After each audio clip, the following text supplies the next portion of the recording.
நமது சிறப்பு விருந்தினர் திரு எம் ராஜாராமன் அவர்களையும் திருமதி ஜெய்கீதா அவர்களையும் அன்போடு மேடை கலைக்கின்றேன். இன்றைய நிகழ்ச்சி அழகாக அமைய உறுதுணையாக அமைந்த நமது மேக்கப் ஆர்டிஸ்ட் திருமதி பெனிட்டா தமிழ்ச்செல்வம் அவர்களை கௌரவிக்குமாறு நமது சிறப்பு விருந்தினர்களை கேட்டுக்கொள்கிறேன்.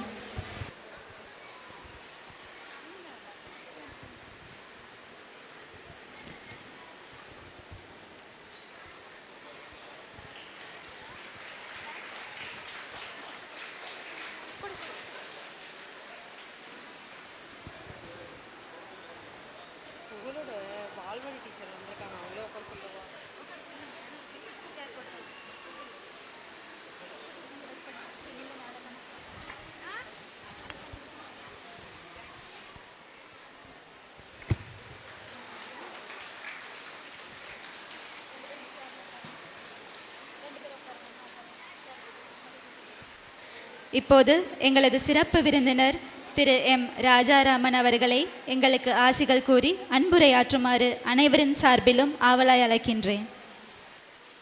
அனைவருக்கும் இனிய மாலை வணக்கம். இந்த நிகழ்வு எனக்கு இரண்டாவது நிகழ்வு. நடராஜ் நாட்டியாலயா நடத்தும் சலங்கை பூஜையில் ஏற்கனவே ஒரு சலங்கை பூஜை நிகழ்வில் கலந்துக்கிட்டேன். ரொம்ப அற்புதமாக இருந்தது. அதே மாதிரி எப்படி இன்றைக்கி இந்த 2 குழந்தைகள் ஆடினார்களோ அதே போல் அன்றும் 2 குழந்தைகள் ஆடினார்கள். அதை பார்த்த பிறகு ரொம்ப மகிழ்ச்சியாக இருந்தது. அன்று யார் யாரெல்லாம் பாட்டு பாடினார்களோ இசை அமைத்தார்களோ அனைவரும் அதே குழுவோடு இன்றும் பார்த்த பொழுது ரொம்ப மகிழ்ச்சியாக இருந்தது. முதல்ல இந்த 2 குழந்தைகள், அதாவது காஞ்சி காமாட்சி மதுரை மீனாட்சின்னு தான் சொல்லணும். அதாவது திரு ஐயப்பன் சசிகலா இவர்களின் புதல்வி சாஸ்திரி யாருமா? அவங்க தாய் தந்தை ஐயப்பன் சசிகலா.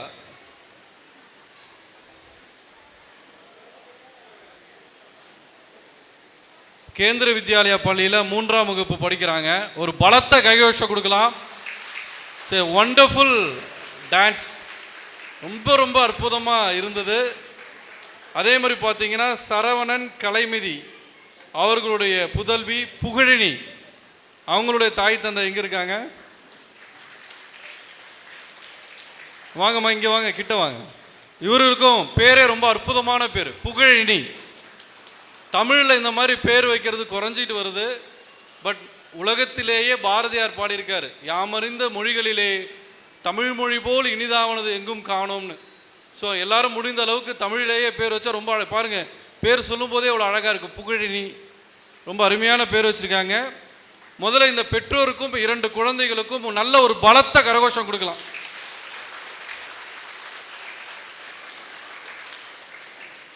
ஏன் கொடுக்கணுன்றதுக்கு நான் விளக்கம் கொடுக்குறேன். இந்த பரதநாட்டியம் என்பது கிட்டத்தட்ட ஒரு 2000 வருடங்களுக்கு முன்பு தோன்றிய ஒரு கலை. அடுத்து பார்த்தீங்கன்னா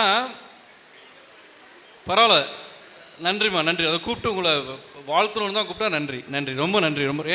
இன்னொரு சிறப்பு அம்சம் என்னென்னா, 2 குழந்தைகளுமே, ஒரு குழந்தை மத்திய அரசுடைய பள்ளியில் படிக்குது, இன்னொரு குழந்தை மாநில அரசு பள்ளியில் படிக்குது. 2மே அரசு பள்ளியோடைய குழந்தைகள். அரசு பள்ளி என்பது வறுமையின் அடையாளம் அல்ல, பெருமையின் அடையாளம்னு சொல்லிட்டு இருக்காங்க. அதற்கு இலக்கணமாக இந்த 2 குழந்தைகளும் எவ்வளோ திறமையாக இருக்கிறார்கள் என்பதை நீங்களே பார்த்துருப்பீங்க. இந்த பரதநாட்டிய கலை 2000 ஆண்டுகளுக்கு முன்பு தோன்றியிருந்தாலும் கூட 64 கலைகளில் ஒன்றாக சொல்லக்கூடிய இந்த கலை ரிக் யஜுர் சாம அதர்வன வேதங்களில் அடுத்து 5வது வேதமாக இந்த நாட்டிய கலை கொண்டாடப்படுகிறது. இந்த குழந்தைங்கள்லாம் முத்திரை காட்டியிருப்பாங்க, கை காலோடு சேர்த்து. அதை அடவுன்னு சொல்கிறாங்க. பல அடவுகள் சேர்ந்தது ஜதின்னு சொல்கிறாங்க. மொத்தம் 120 அடவுகள் இருக்கான். அதில் தற்போது 80 அடவுகள் பயன்பாட்டில் இருக்குன்னு சொல்கிறாங்க. உலகத்தில் எந்த ஊரில் பிறக்காதவர்களுக்கும் கிடைக்கக்கூடிய மிகப்பெரிய ஒரு பேர் தஞ்சாவூரில் பிறந்தவர்களுக்கு கிடைத்திருக்கிறது என்றால் நம்ம தஞ்சை பெரிய கோயில். உலகத்துக்கே மிகப்பெரிய ஒரு 8வது அதிசயமாக இருக்கிறது என்று சொன்னால் தஞ்சை பெரிய கோயில். இந்த தஞ்சை பெரிய கோயிலை சிவபெருமானுக்கு மேலே அந்த மூலவர் சந்நிதிக்கு மேலே ஒரு அறை இருக்குது. இதில் யார் யார் பார்த்துருக்கீங்கன்னு தெரியல. அந்த அறைக்கு தயவு செய்து வாய்ப்பு இருந்ததுனால் ஆர்கியாலஜிக்கல் சர்வே ஆஃப் இந்தியா இப்போ மெயின்டெனன்ஸில் இருக்குது, ஒரு முறை போய் பாருங்கள். குறிப்பாக இந்த நாட்டிய கலையில் ஆர்வம் உள்ளவர்களுக்கு கிட்டத்தட்ட ராஜராஜ சோழன் காலத்தில் அந்த 108 நாட்டியங்கள் அந்த முத்திரைகளில் வந்து கிட்டத்தட்ட ஒரு 90 முத்திரைகள் கிட்ட அதில் வந்து சிற்பமாக வடிச்சிருக்காங்க. மேலே போனீங்கன்னா அதை சுற்றி பார்க்கலாம். அதே மாதிரி பார்த்தீங்கன்னா அங்கே ஓம் அப்படின்னு நீங்கள் ஒழிச்சிங்கன்னா கிட்டத்தட்ட 108 முறை அந்த வார்த்தை அப்படியே ஒழிக்கும். நான் அந்த இடத்துக்கு போது அப்படியே என்னுடைய மெய் அந்த உடல்லாம் அப்படியே சிலிர்த்துருச்சு. தமிழனுடைய கட்டுமானம், தமிழனுடைய திறமை, இதையெல்லாம் பார்த்து உண்மையாலுமே தஞ்சாவூரில் பிறந்ததற்கு நீங்களெல்லாம் உண்மையிலேயே தவம் செய்திருக்க வேண்டும்.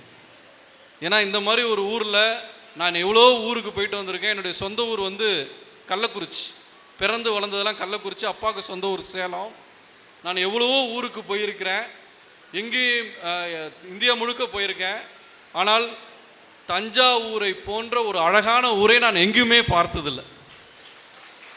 அதனால தான் இந்த ஊர்லேயே வீடு வாங்கி கட்டணும்னு சொல்லி பிள்ளையார்பட்டியில் இடம் வாங்கி வீடு கட்டிட்டேன். ஸோ அவ்வளோ ஒரு அற்புதமான ஊர். வாய்ப்பு கிடைத்தால் அந்த பெரிய கோயிலில் மேலே போய் அந்த இடத்த பாருங்கள். உண்மையாலுமே வந்து ஒரு பார்க்க வேண்டிய ஒரு விஷயம். அதே மாதிரி இந்த குழந்தைகள் பாடும் பொழுது எனக்கு ஒரு கவிதை மனதுக்கு வந்தது. கண்ணன் வரும் பொழுதை பாவனையில் கூறவா, மயில் இறகு போல் காற்றோடு சேரவா, கால்கள் நாட்டியமாடுமே நந்தலாலா, காண கூட்டம் கூடுமே நந்தலாலா, இசையோடு அசைந்து ஆடுவேனோ, என் திறமையை தெய்வத்திடம் தேடுவேனோ, இருளில் ஒளிவிழும் தருணம் பிடித்து போனதே கடவுளின் நடனம், கண்விழியில் கவிதையும் பேசும், உன் கருவிழியில் தீ துளிகளும் வீசும். நல்லா கவனிங்க, உன் கருவிழிகளில் தீ துளிகளும் வீசும், பரத கலையில் போர்த்தினாயே பட்டுச்சேலை, மேடை ஏறி ஆடுமே வேலை, உன் புகழ் பேசும் நாளை. என்ன ஒரு அழகு, என்ன ஒரு அபிநயம், கடவுளும் கண் வைக்குமோ இந்த சிலையை கண்டு, கடவுளும் கண் வைக்குமோ இந்த சிலையை கண்டு, சங்கீதமும் சந்தமும் சேரும் காவியம் இது, அபிநயமும் நவரசமும் சேரும் ஓவியம் இது, கனவு காண்போயோ கண்மணியே, கற்பனையில் நடக்கிறாயோ தன்னந்தனியே, மனம் பேசும் வார்த்தையை கூறுகிறேன் முக ஜாடையிலேயே, என் சலங்கை ஒளி சத்தம் ஒலிக்க வேண்டும் பரத மேடையிலேயே, கலை என்னும் காற்றை சுவாசிக்கிறேன், தாய் நாட்டை போல் பரதநாட்டியத்தை நேசிக்கிறேன். கலை என்னும் காற்றை சுவாசிக்கிறேன், தாய் நாட்டை போல் பரதநாட்டியத்தை நேசிக்கிறேன். நல்லா கைத்தரலாம் இந்த குழந்தைகளுக்கு. அதே மாதிரி பார்த்தீங்கன்னா இவங்க ஆடுகின்ற பொழுது கவனிச்சிருந்தீங்கன்னா தெரியும், 2 தருணங்கள் எனக்கு வந்து உண்மையாலுமே மெய் சிலிர்க்க வைத்தது. அந்த பானை மீது நம்ம நின்றுட்டு ஒரு காலை தூக்குனாவே ரொம்ப கஷ்டம். பானை மீது நின்று கொண்டு அந்த மயில் தோகையை விரிப்பது போல அந்த காலை நீட்டிய பொழுது உண்மையாலுமே அந்த ஒரு தருணம் நல்ல ஒரு பரத்த கரகோஷம் கொடுக்கலாம். நல்ல எந்த அளவுக்கு அவர்கள், ஏன்னா 2 குழந்தைகளுமே வந்து பார்த்தீங்கன்னா 7 வயசு 8 வயசு தான். இந்த பரதநாட்டியம் எப்போது கற்றுக்கொள்ள வேண்டும் என்பதற்கு சிலப்பதிகாரத்தில் இளங்கோவடிகள் கூறுகிறார். மாதவி தன்னுடைய 7ஆம் வயதில் சலங்கை பூஜையை செய்து பரதநாட்டியத்தை கற்க ஆரம்பித்து தன்னுடைய 12வது வயதில் அரங்கேற்றத்தை நிகழ்த்தினார் என்று இளங்கோவடிகள் சிலப்பதிகாரத்தில் கூறுகிறார். அப்போ மாதவியை போன்று எதிர்காலத்தில் பிரகாசிக்கக்கூடிய 2 தேவ மாந்தர்கள் போல 2 குழந்தைகள் இருக்காங்க.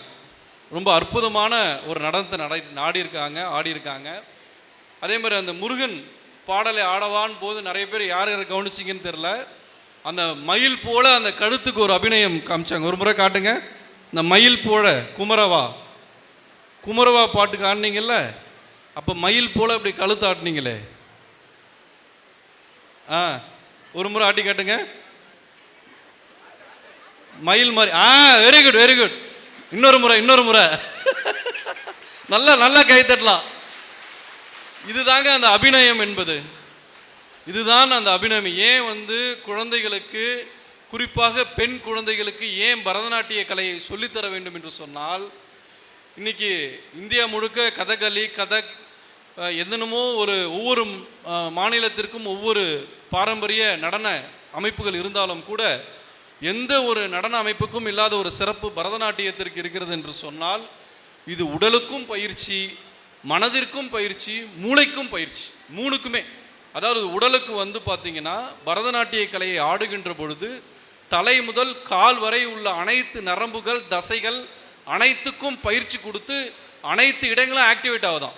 இப்போ இந்த ஜிம்முக்கு போனால் பார்ப்போம், கைக்கு ஒரு இடத்துல ஆக்டிவேட் பண்ணுவோம், கைக்கு ஒரு கால். அந்த மாதிரி பரதநாட்டியம் ஆடுகின்ற பொழுது கிட்டத்தட்ட ஒரு நடனத்திற்கு 2 ஃபுட்பால் மேட்ச் விளையாண்டா எவ்வளோ எனர்ஜி தேவைப்படுமோ அவ்வளோ தேவைப்படுமா.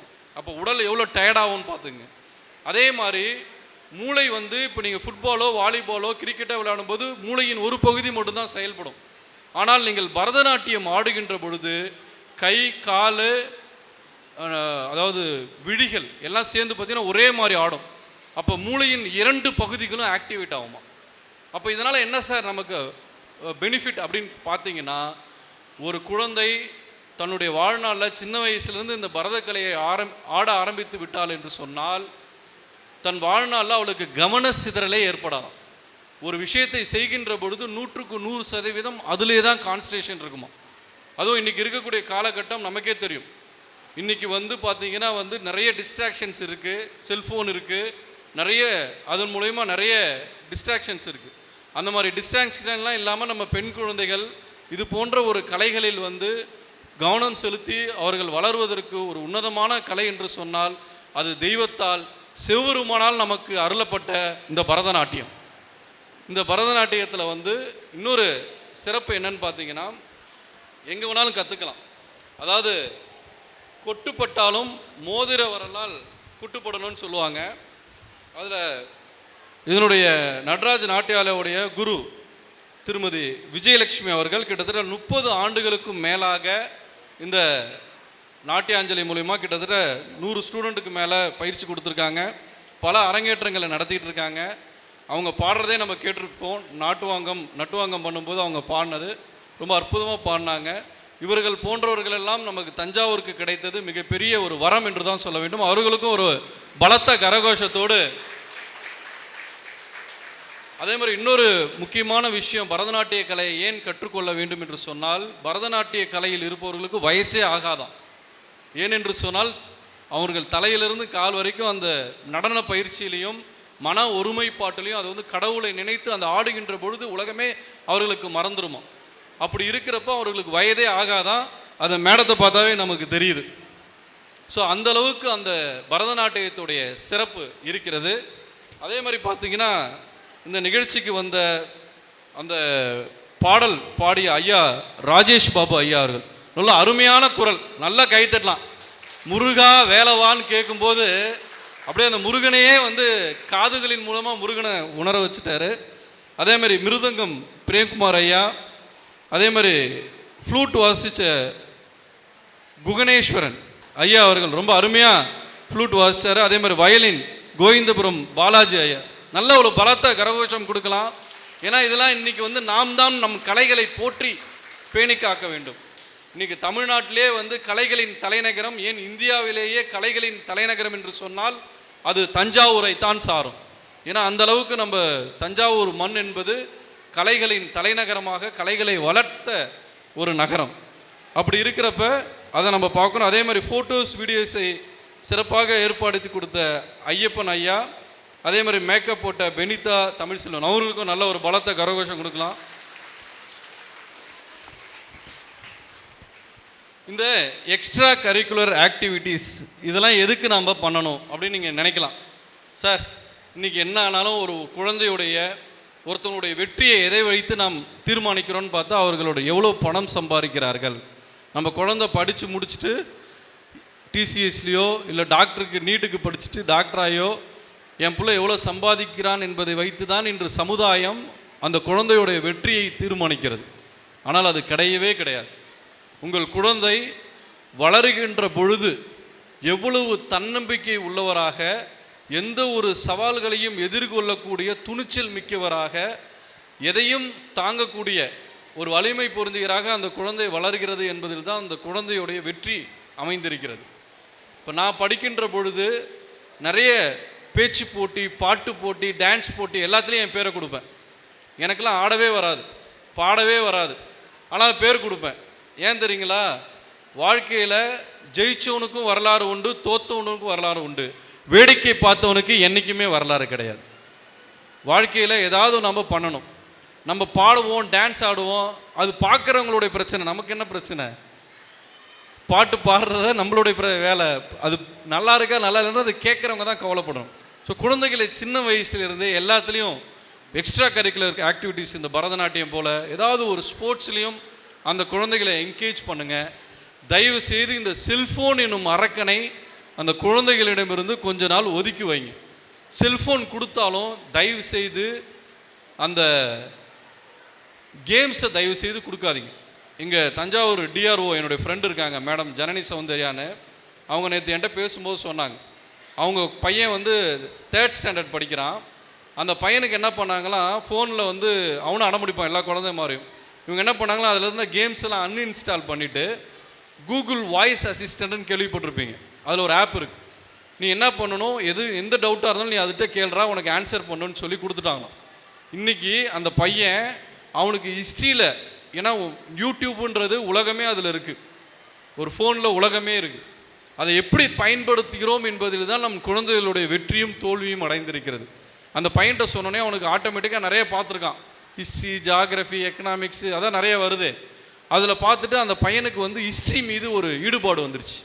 வந்துட்டு அந்த கூகுளில் எல்லா விஷயத்தையும் அந்த கூகுளில் கேட்டிருக்கான். Google who is your father அப்படின்னு கேட்டிருக்கான். அதுக்கெல்லாம் ஆன்சர் பண்ணியிருக்கு. Who is your mother, what is my brother name அப்படின்னு கேட்டு, ஐ டோன்ட் நோ அப்படின்னு இருக்கு. Please note it down my brother name is Aravind அப்படின்னு அது வந்து சேவ் பண்ணிக்கிச்சான். கொஞ்ச நாள் கழித்து பார்த்தீங்கன்னா அவங்க நிறைய கோயில் பற்றி சொல்ல ஆரம்பித்தானா. அம்மா நீ வந்து என் கூட வா அப்படின்னு சொல்லி கூட்டிகிட்டு போய் இந்த கங்கை கொண்ட சோழபுரம் போகிற இடத்துல இன்னும் 2 கிலோமீட்டர் தாண்டி போனால் ஒரு அப்போ இருக்கக்கூடிய ராஜேந்திர சோழனுடைய பள்ளிப்படை கோயில் ஒன்று இருக்குது.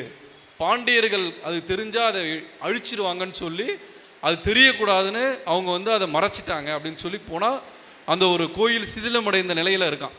அவங்களே அசந்துட்டாங்களாம். எப்போ உனக்கு இதெல்லாம் தெரிஞ்சதுன்னா நான் கூகுளில் கேட்டேன் அப்படின்னு சொன்னான். அப்போ யோசிச்சு பாருங்கள், ஒரு 3 வயது குழந்தை ஒரு டிஆர்ஓ கலெக்டர் கேடரில் அடுத்த இருக்கவங்களுக்கு கூட்டிகிட்டு போய் ஒரு புதுமையான ஒரு இடத்தை காட்டுகிறது என்று சொன்னால், இங்கே இருக்கக்கூடிய ஒவ்வொரு குழந்தைகளும் மிகப்பெரிய கூகுள் என்று சொன்னால் அது மிகையல்ல. ஏனென்று சொன்னால் இன்னைக்கு தாய் தந்தைக்கு அடுத்து குருவை விட இன்னைக்கு குரு இடத்துல கூகுள் தான் இருக்குது. ஏன்னா எது கேட்டாலும் கூகுள் கொடுத்துரும். அதுவும் இல்லாமல் இன்றைக்கி ஆர்டிஃபிஷியல் இன்டெலிஜென்ஸ் வந்துருச்சு, சாட் ஜிபிடி வந்துருச்சு. ஸோ எது கேட்டாலும் குழந்தைகளுக்கு கிடைக்கும்.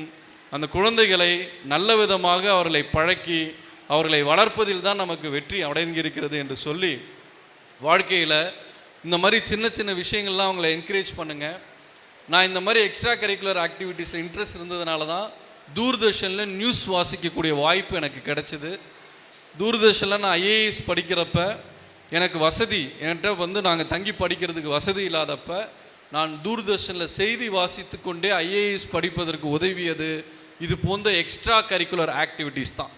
நான் படிக்கின்ற காலத்தில் நான் எக்ஸ்ட்ரா வளர்த்துக்கிட்ட இந்த திறமைகள் தான் வருங்காலத்தில் என்னை செழித்தோங்க எனக்கு உதவியது. ஆகவே தயவு செய்து உங்கள் குழந்தைகளை எல்லாம் இது போன்ற எக்ஸ்ட்ரா கரிக்குலர் ஆக்டிவிட்டீஸில் ஈடுபடுத்துங்க என்று கேட்டுக்கொண்டு, வணக்கம். முக்கிய செய்திகள். 2033-34 ஆண்டுக்கான ஐஏஎஸ் தேர்வு முடிவுகள் வெளியீடு. இதில் முதல் 3 இடங்களையும் தஞ்சாவூர் மாணவ மாணவியர் பெற்று சாதனை. அந்த 3 பேரும் தஞ்சாவூர் நடராஜ் நாட்டியாலயா மாணவர்கள் என்பது குறிப்பிடத்தக்கது. இந்த நியூஸ் வரணும். அது வரணும்னா நீங்கள் நினைக்கிற மாதிரி லாஸ்ட்டாக ஒன்று சொல்லி முடிச்சுக்கிறேன். ஐஏஎஸ் எக்ஸாம் ஒன்றும் கஷ்டமே கிடையாது. நாங்களாம் வந்து நானும் இந்த 2 பாப்பாக்கள் மாதிரி கவர்மெண்ட் ஸ்கூலில் படித்தவன் தான்.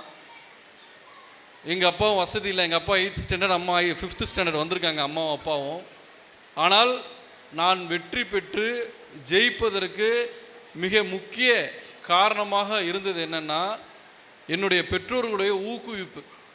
எந்த ஒரு விஷயத்தையும் இருந்தாலும் நீயே போய் எக்ஸ்ப்ளோர் பண்ணுன்னு சொல்லுவாங்க. எங்கள் அப்பா வந்திருக்காரு, இது வரைக்கும் என்னை அடித்ததே கிடையாது.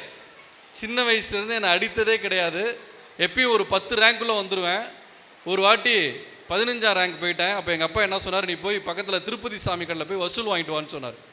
நாங்கள் எண்ணெய் வியாபாரம், எண்ணெயை வந்து செக்கில் போட்டு ஓட்டி எண்ணெய் தனியாக புண்ணாக்கு தனியாக எடுத்துகிட்டு போய் வியாபாரம் பண்ணணும். அது கடையில் போட்டு போய் பணம் வாங்க போகிறேன். நான் போய் வசூல் போய் அண்ணா அப்பா பணம் வாங்கிட்டு சொன்னார்னு. போய் வரமா நில்றா அப்படின்னாரு. நல்லா கவனிங்க, கடன் நம்ம கொடுத்துருக்கோம், கடன் அவர் வாங்கியிருக்கார். ஆனால் என்ன சொல்கிறேன், போய் வரமாள்றாரு. 10 நிமிஷம் நிற்கிறேன். இன்னொரு 10 நிமிஷம் கழிச்சு அண்ணன் அப்பா வசூல் வாங்கிட்டு சொன்னார். கழுத ஒரு முறை சொன்னால் எனக்கு புரியாது அப்படின்ட்டார். அந்த டைம் பார்த்து என் கூட 8ஆம் கிளாஸ் படிக்கிற பிரியா கருவேப்பிலை கொத்தமல்லி வாங்க வந்துச்சு. அது முன்னாடி திட்டினோடனே எனக்கு ரத்த கண்ணீரே வந்துருச்சு. அப்புறம் திரும்ப ஒரு அரை மணி நேரம் கழித்து ஒரு 50 ரூபா வர வச்சுட்டு கொடுத்தார். எடுத்துகிட்டு போய் நேராக எங்கள் அப்பாட்ட கொடுத்தேன். கொடுத்துட்டு, அப்பா படிக்கலைன்னா தயவுசெய்து அடிங்க திட்டுங்க, இந்த திருப்பதி சாமி கடைக்கு மட்டும் வசூலுக்கு அனுப்பாதீங்கன்னு சொன்னேன். அப்போ எங்கள் அப்பா சொன்னார், அப்பாவை என்னைக்காவது நல்ல அயன் பண்ணி வேட்டி சட்டையோடு நீ பார்த்துருக்கியா? இல்லைப்பா, எப்போ பார்த்தாலும் அழுக்கு வேட்டி அழுக்கு, ஏன்னா அந்த எண்ணெய் பிசுக்கிலே தான் இருப்பாங்க செக்கு ஓட்டுறதுனால. அப்போ இந்த மாதிரி அழுக்கு வேட்டி அழுக்கு கைலியோட இந்த மாதிரி ஒவ்வொரு கடையிலையும் போய் பிச்சைக்கார மாதிரி நிற்கணும்னா நீ படிக்காத. நல்ல ட்ரெஸ் போட்டுக்கிட்டு காரில் போயிட்டு சைரன் வச்சு காரில் போயிட்டு பெல் அடித்து ஐயா என்ன வேணும், டீ வேணுமா, காஃபி வேணுமான்னு கேட்குற மாதிரி ஒரு பெரிய அதிகாரியாக வேண்டும் என்றால் ஒழுங்காக படினாரு. அன்னைக்கு படிக்க ஆரம்பித்தேன். இன்றைக்கி டெப்டி கலெக்டர் கேடரில் 1,80,000 ரூபா சம்பளம் வாங்குற வரைக்கும் என் படிப்பை நான் நிறுத்தவே இல்லை. தூக்கம் வந்தால் கூட திருப்பதி சாமி தான் எனக்கு ஞாபகத்துக்கு வருவார். எதுக்கு இதை சொல்கிறேன்னா, ஒரு தாய்க்கும் மகனுக்கும், ஒரு தகப்பனுக்கும் மகனுக்கும் உள்ள உறவு வந்து படகுக்கும் தச்சனுக்கும் உள்ள உறவு போல். என்னதான் தச்சன் படகை பார்த்து பார்த்து செஞ்சாலும் அந்த படகு வெயில் மழை புயல் எல்லாத்தையும் சந்திச்சாதான் அந்த படகு வந்து ஸ்ட்ராங் ஆகும். ஆனால் நம்ம என்ன பண்ணுறோம், குழந்தைகளை அந்த கங்கார் மாதிரி பிடிச்சி உள்ளே வச்சுக்கிறோம், ஒரு பை தான் இல்லை. அந்த மாதிரி குழந்தைகளை எக்ஸ்ப்ளோர் பண்ண விடுங்க. இப்போ எங்கள் அப்பாவை பற்றி சொன்னேன், அதே மாதிரி எங்கள் அம்மாவை பார்த்தீங்கன்னா சின்ன வயசில் காளியாத்தா மாரியாத்தா எனக்கு தெரியாததெல்லாம் தெரியாது, எங்கள் அம்மாவை தான் தெரியும். எப்படி எங்கள் அப்பா என்னை சின்ன வயசில் அடித்ததே கிடையாதோ, எங்கள் அம்மா என்னை அடிக்காத நாளே கிடையாது.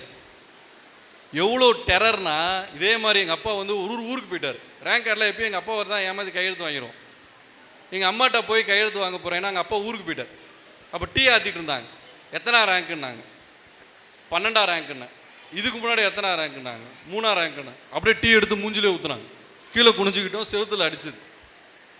அடுத்து மட்டும் இல்லை, அடுத்த நாள் காலையில் 9 மணிலேருந்து சாயந்தரம் 5 மணி வரைக்கும் முட்டி போட வச்சாங்க வெயிலில். அப்படியே கால்லாம் கண்ணி போய் ரத்தம் வர்ற அளவுக்கு அப்படியே முட்டியெல்லாம் தேஞ்சு போச்சு. பக்கத்து வீட்டு பாட்டி எதிர் வீட்டு ஆண்டிலாம் வந்து சொல்கிறாங்க, புள்ள பாவண்டி விட்டுடி, யாராவது கிட்ட வந்தீங்க நடக்கிறதே வேறு. 10 மாதம் கஷ்டம் இருந்து பிள்ளைய பெற்ற எனக்கு தெரியும் வலி, நீங்கள் உங்கள் வேலையை பாருங்கன்ட்டாங்க. யாரும் கிட்ட வரல. நான் தான் சொல்லிட்டேனே காளியாத்தா மாரியாத்தான்னு, யாரும் வர முடியாது. அப்படியே கால்லாம் வலிக்குது. ஒரு 4 மணி இருக்கும். என் தங்கச்சியை கூப்பிட்டு சொல்கிறேன், வனிதா நீ வேணா பாரு, நான் படித்து நாளைக்கு பெரிய ஆஃபீஸர் ஆகி வீடு கட்டுவேன், அதில் 2 ரூம் கட்டுவேன், அதில் ஒரு ரூமில் 2 ஏசி போடுவேன், 10 இன்ச்சுக்கு ஒரு பெட்டு வாங்கி கட்டில் போடுவேன், அதில் நம்ம அப்பாவை படுக்க வைப்பேன், இன்னொரு ரூம் கட்டுவேன், உலகத்தில் இருக்க எல்லா கொசுவையும் அதில் பிடிச்சி போடுவேன், நம்ம அம்மாவை கொண்டு போய் படுக்க வைப்பேன். ஆனால் நம்ப மாட்டீங்க, நான் படித்து முடித்து இன்றைக்கி டெப்டி கலெக்டர் கேடரில் நல்ல சம்பளம் வாங்கி முதலில் கார் வாங்கி போது அதில் ஒரு ரவுண்டு போய் அடிச்சுட்டு வந்தது என் அப்பாவையோ என் மனைவியையோ அல்ல, என் தாயை தான். எதுக்கு இதை சொல்கிறேன்னா, இங்கே வந்திருக்க குழந்தைகள்லாம் அவன் இப்போ திட்டுறப்ப கஷ்டமாக தான் இருக்கும். என்னடா நம்ம அம்மா அப்பாவும் திட்டிகிட்டே இருக்காங்களே, எப்போ பார்த்தாலும் அடிச்சுக்கிட்டே இருக்காங்களே அப்படின்னு தோணும். ஆனால் ஒரு ஸ்டேஜில் வரும்பொழுது தான் நமக்கு அவர்கள் ஏன் நம்மளை திட்டுறாங்க, ஏன் நம்மளை அடிக்கிறாங்க அப்படின்றது புரிய வரும். ஸோ அதையெல்லாம் நம்ம குழந்தைகள் வகையவர்கள் நீங்கள்லாம் புரிஞ்சுக்கணும் என்று கேட்டுக்கொண்டு, இதே மாதிரி தான் ஒரு மீட்டிங்கில் ஒருத்தர் வந்து ரொம்ப நேரம் பேசிக்கிட்டே இருந்தாராம். ஒருத்தர் எந்திரிச்சானா, உன்னை சுட போகிறேன் அப்படின்னு. ஐயோ ஐயா சுட்டுறாதீங்க, நான் வேணா என் பேச்சை முடிச்சிட்றேன் அப்படின்னு. உடனே அவன் சொன்னானா, உன்னை சுட மாட்டேன், உன்னையெல்லாம் பேசுறதுக்கு ஒருத்தன் கூட்டு வந்தான் பாரு, அவனை தான் சுட போகிறேன் அப்படின்னானா. ஸோ அந்த மாதிரி யாரும் விஜயலட்சுமி மேடத்தை சுடுறதுக்கு முன்னாடி இந்த நல்லதொரு வாய்ப்புக்கு நன்றி கூறி, நாளைய வரலாறு நமக்காக உருவாகலாம் என்று கூறி விடைபெறுகிறேன். நன்றி, வணக்கம்.